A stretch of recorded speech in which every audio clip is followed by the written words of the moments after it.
तो देखो हम लोग सॉल्व कर रहे हैं प्रश्नावली 1.1। आइए तो पहला क्वेश्चन हमारा क्या दिया गया है, देखिए सही जोड़ी बनाइए। अपने पास इधर 5 ऑप्शन दिए गए हैं और 5 ऑप्शन इधर दिया गया है, अपने को सही जोड़ी मिलाना है। तो इसका आंसर क्या होगा, देखिए इधर क्या लिखा है, भारती कृष्ण तीर्थ। तो हम लोग क्या जानते हैं कि भारती कृष्ण तीर्थ जो थे उन्होंने वैदिक गणित लिखा था, तो इसका ऑप्शन हमारा क्या हो जाएगा, वैदिक गणित। ठीक, उसी तरीके से हमारा क्या है, वराहमिहिर। तो वराहमिहिर ने पंच सिद्धांत दिया था, तो इसको हम लोग मिला लेंगे ऐसे। ठीक है, अब ब्रह्मगुप्त, ब्रह्मगुप्त में क्या लिखा था, ब्रह्म स्फुट सिद्धांत। देखो सेम सेम है, तो इसको हम लोग मिला देंगे ऐसे। चौथा नंबर क्या है, भास्कराचार्य। तो भास्कराचार्य ने दिया था सिद्धांत शिरोमणि का सिद्धांत, इसको हम लोगों ने मिला दिया। और एक क्या है, आर्यभट्ट। तो आर्यभट्ट को हमने लिख दिया आर्यभट्ट से।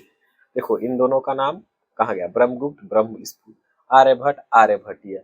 बाकी चीजों को आप लोग याद कर सकते हो। आइए हम लोग नेक्स्ट क्वेश्चन देखेंगे। देखो हमारा प्रश्न संख्या 2 दिया गया है, रिक्त स्थानों की पूर्ति कीजिए। हमारे पास ये रिक्त स्थान दिया गया है, यहाँ पर अपने को जो भी होगा उसको भरना है। पहला क्या लिखा है, आकाश तथा शून्य के लिए शब्द का प्रयोग किया जाता है।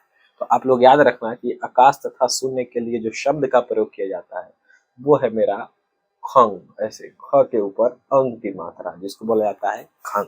ठीक, दूसरा क्या है, तलक्षणा शब्द संख्या हेतु प्रयोग होता था।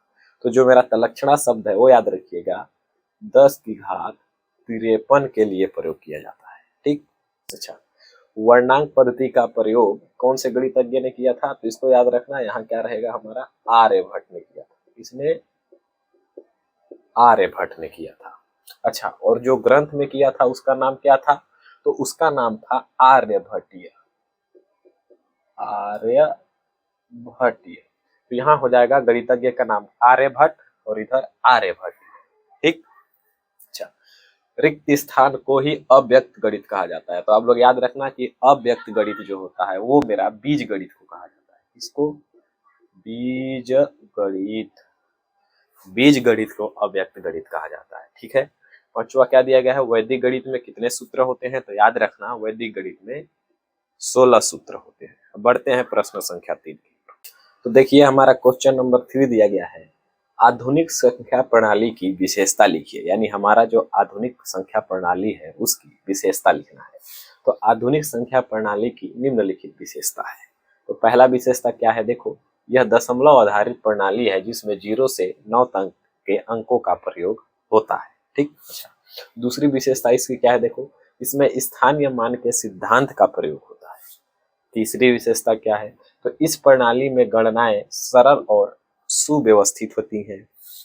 चौथी विशेषता क्या है, तो इसका प्रयोग हम लोग विज्ञान, व्यापार, तकनीकी आदि में किया जाता है। तो अगर आधुनिक संख्या प्रणाली की विशेषता लिखने को आए एग्जाम में तो आप ये 4 विशेषता लिख दीजिएगा। ठीक है, तो दोस्तों देखिए ये है हमारा प्रश्न नंबर 4। इसमें क्या दिया गया है, शून्य के आविष्कार पर प्रकाश डालिए। तो अगर ये क्वेश्चन एग्जाम में आता है तो आपको कुछ नहीं करना, ये जो मैं इधर लिखा हूँ इसको ज्यों का त्यों छाप देना। ठीक, क्या लिखा है, देखो शून्य की संकल्पना वेदों में निहित है।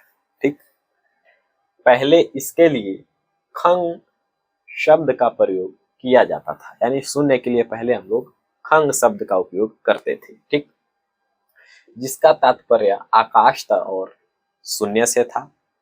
इसकी संकल्पना का श्रेय महान संस्कृत व्याकरणाचार्य पारणी तथा पिंगल को दिया जाता है। ये लिख देना, शून्य का आविष्कार वैदिक ऋषि गृत संबंध ने किया था।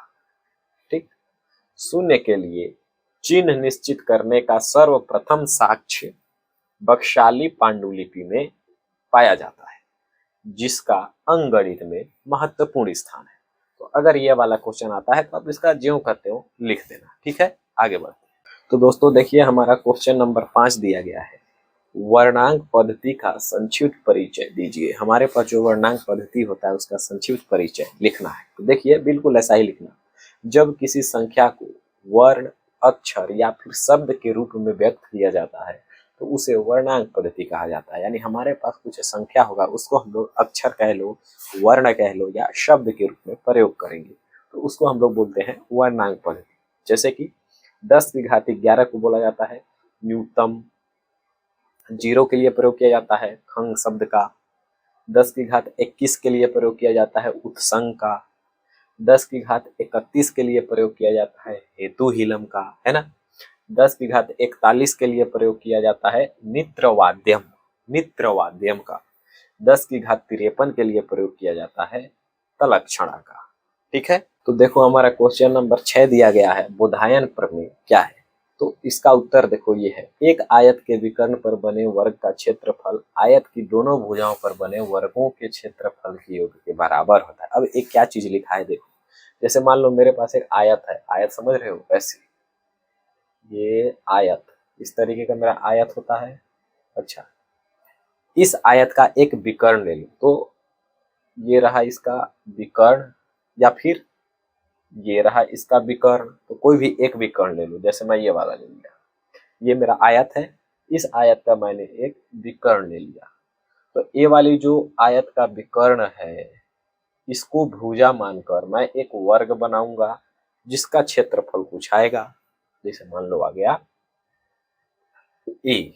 ठीक, तो ये जो मेरा विकर्ण है, क्या बोला मैं, ये जो मेरा विकर्ण है, इस विकर्ण को भुजा मानकर मैंने एक वर्ग बनाया और उसका क्षेत्रफल निकाला, वो आ गया मेरा ए।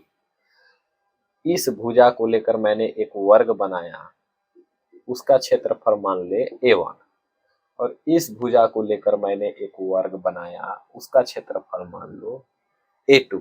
तो बोधायन प्रमेय क्या कहता है कि अगर मैं इसका स्क्वायर करूंगा, फिर मैं इसका स्क्वायर करूंगा, तो मुझे इसका स्क्वायर मिल जाएगा।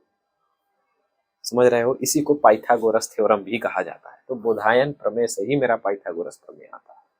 तो बोधायन प्रमेय क्या है, इस चीज को मात्रा ऐसे लिख देना, एक आयत के विकर्ण पर बने वर्ग का क्षेत्रफल, ये मेरा आयत है, इसके विकर्ण पर बने वर्ग का क्षेत्रफल आयत की दोनों भुजाओं पर बने वर्गों के क्षेत्रफल के योग के बराबर होता है।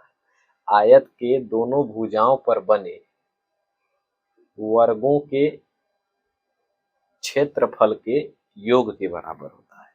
समझ में आया?